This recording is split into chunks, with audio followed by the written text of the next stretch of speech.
Senhoras e senhores, bem-vindos a mais um vídeo do canal Flechas da História. Esta é a parte 2 e conclusão do vídeo sobre a Guerra das Malvinas.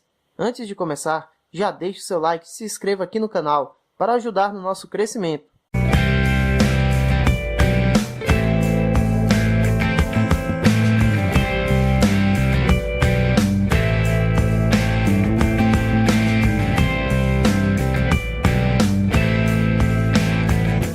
A Força-Tarefa de Resposta Britânica à Invasão das Malvinas era composta por 2 porta-aviões, 5 submarinos nucleares e vários navios de guerra, escolta, suprimentos e até mesmo navios de cruzeiro foram requisitados para a operação militar.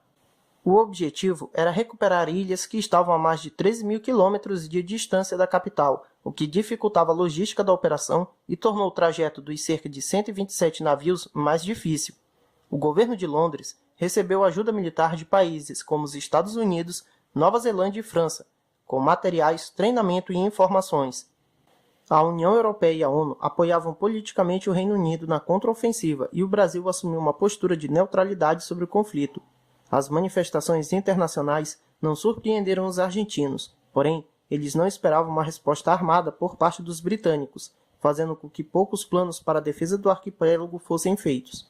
No dia 21 de abril, houve o primeiro ataque britânico nas ilhas da Geórgia do Sul, quando forças especiais britânicas atacaram soldados argentinos e, após breve confronto, tomaram o local destruindo um submarino. No dia 1º de maio, a capital, Porto Stanley, foi bombardeada pelos britânicos, iniciando os ataques às ilhas principais e deixando o continente em alerta sobre a possibilidade de ataques aéreos. Como não possuíam pistas próprias para a operação de caças nas ilhas, os argentinos tinham que partir do continente, chegando com pouco combustível na área do conflito.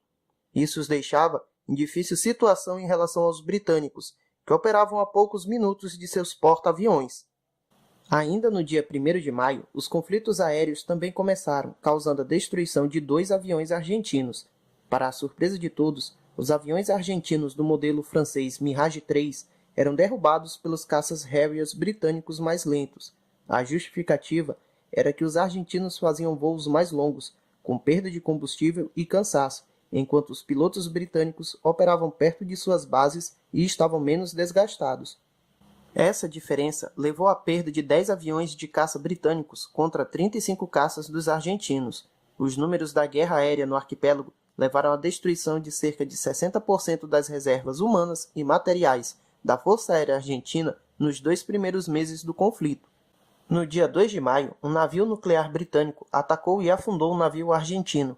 323 marinheiros morreram e o ataque ao navio General Belgrano causou uma enorme perda aos argentinos.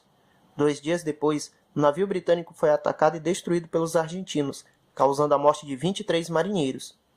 Após 2 meses de hostilidades, foram iniciadas negociações de paz lideradas pela ONU e pela União Europeia, visando o fim do conflito, que foram travadas pelo governo argentino, que se recusava a aceitar a rendição.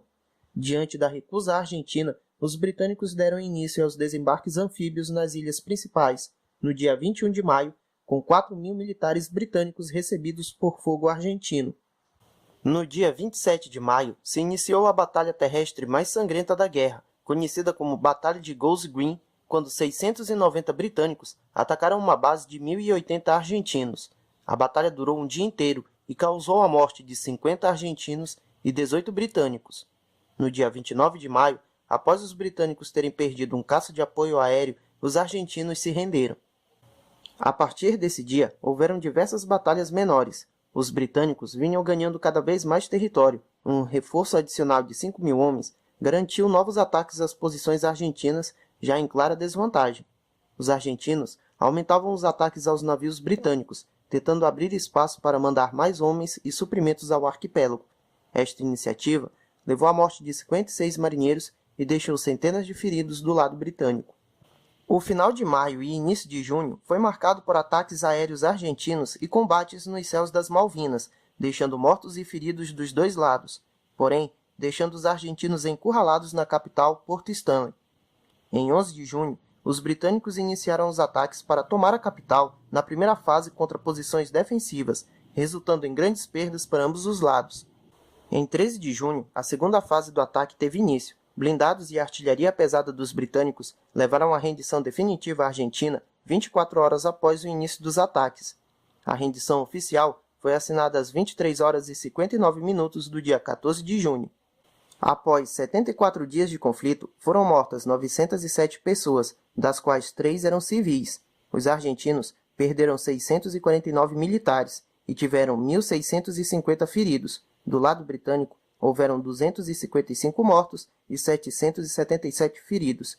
Foram feitos mais de 11 mil prisioneiros de guerra argentinos. A derrota argentina enfraqueceu o regime militar, levou a fortes manifestações populares de insatisfação e ajudou no processo de redemocratização, levando às eleições democráticas no país um ano depois.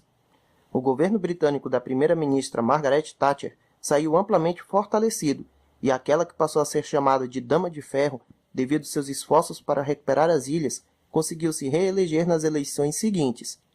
As relações diplomáticas entre os dois países só se normalizaram no ano de 1989, porém, até hoje o clima entre ambos ainda é de muita desconfiança e hostilidade. As ilhas foram reconstruídas e reforçadas com capital britânico, e desde então vem prosperando com turismo, produção de lã e exploração petrolífera. No ano de 2013, com uma população de cerca de quase 3 mil pessoas, houve um referendo nas ilhas pela escolha de sua nacionalidade, e a opção de ainda serem ligados à Inglaterra ganhou com 99,8% dos votos. Apesar de ser domínio britânico, o Brasil reconhece a reivindicação argentina pelo arquipélago há anos, e por esta razão em nosso país usamos o termo Malvinas e não Falklands.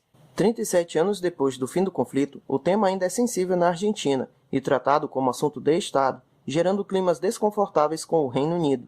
Senhoras e senhores, este foi nosso vídeo de hoje sobre a Guerra das Malvinas. Se você gostou, já sabe, deixe seu like, compartilhe o vídeo com os seus amigos e ative o sino de notificações para ser avisado quando tiver vídeo novo por aqui. Forte abraço e até o próximo vídeo.